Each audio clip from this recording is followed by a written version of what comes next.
జనవరి 15 దేవుని వాక్య ధ్యానం. యెహోవాయే జ్ఞానమిచ్చువాడు. సామెతలు 2:6. మన ప్రభువైన యేసుక్రీస్తు నామములో మీ అందరికీ ఈ ఉదయం శుభములు తెలియజేస్తూ ఉన్నాను. ప్రియులారా, ఎలా ఉన్నారు? అంతా క్షేమంగా ఉన్నారు కదా? దేవుని మహాకృపలో మరొక నూతన దినం చూచే ధన్యత ప్రభువు మనకి అనుగ్రహించి ఉన్నారు. ఈ దినమును బట్టి ప్రభువులో నేను ఎంతో సంతోషిస్తూ ఉన్నాను. మన జీవితంలో ఎన్నో రకాలుగా ఎన్నో విషయాల మీద జ్ఞానాన్ని పొందుకోవాలని ఎన్నో ప్రయత్నాలు మనం చేస్తూ ఉంటాం. ప్రతి ప్రయత్నము కూడా మనము అధికమైన జ్ఞానం సంపాదించుకుని ముందుకు వెళ్ళాలి అనే ఆలోచన ద్వారానే పుడుతూ ఉంటుంది. ఈరోజు మానవుడు జ్ఞానము సంపాదించుకోవడానికి రకరకాల ప్రయత్నాలు చేస్తూ ఉన్నాడు.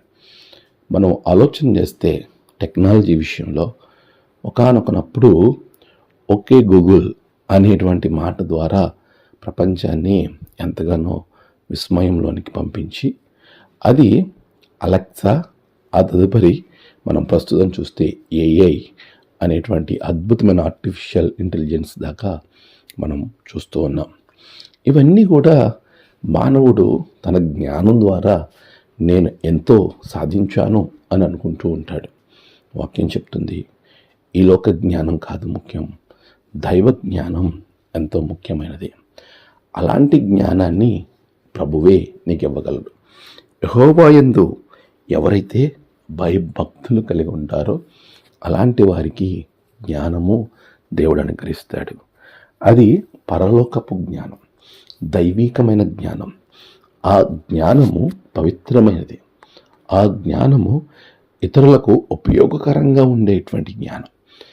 దేవుడు ఇచ్చేటువంటి జ్ఞాన సంపత్తి మనలను అనేకులను దేవునిలోనికి నడిపించేదిగా, అనేకులకు ఆశీర్వాదకరంగా ఉంటుందే తప్ప అది ఏమాత్రం కూడా ఇతరులకు హానికరంగా ఉండదు.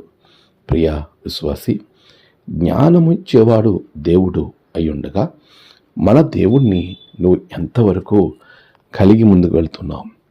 ఆయన ఉండడం, ఆయన నీ జీవితంలో నీకు రావటం, నీవు ఆయనతో కలిసి ప్రయాణం చేయటం చాలా ప్రాముఖ్యం.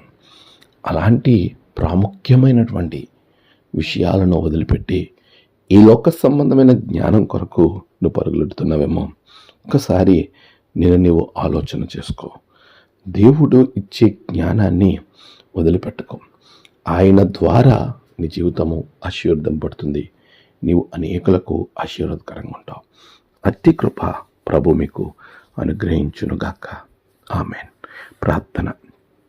సర్వోన్నతుడా, గొప్ప దేవ, నీ బిడ్డలు తండ్రి అనేకులకు ఆశీర్వాదకరంగా ఉండడానికి నీ యందు భయభక్తులు కలిగి నీవే జ్ఞానాన్ని అనుగ్రహించేవాడని తెలుసుకుని మసులుకోవడానికి నీ కృప అనుగ్రహించండి. ఈరోజు వారి ప్రయాణాలలో, పనులలో, తలపెట్టిన కార్యాలలో గొప్ప జయము బిడ్డలకు దయచేయండి. నేడు జన్మదినము, వివాహ దినము, ఆయా విశేష దినములు జరుపుకున్న బిడ్డలను బహుగా దీవించండి. తమ ప్రియులను కోల్పోయి ఆదరణ కొరకు ఎదురు చూస్తున్న బిడ్డలకు ఆదరణ, నెమ్మది అనుగ్రహించండి. ఈ దినము నీ రక్షణలో బిడ్డలను నింపండి. అనారోగ్యంగా ఉన్న బిడ్డలకు మంచి ఆరోగ్యాలు దయచేయండి. మా దేవ, అన్నిటిలో నీవే తోడే ఉండి బిడ్డలను బహుగా దీవించి ఆశీర్వదించమని క్రీస్తు పేరట అడిగి వేడుకొంచున్నాం తండ్రి. ఆమెన్. తండ్రి, కుమార, పరిశుద్ధాత్మ త్రియేక దేవుని గొప్ప దీవెన మీకు తోడుగా ఉండి నడిపించునుగాక. ఆమెన్.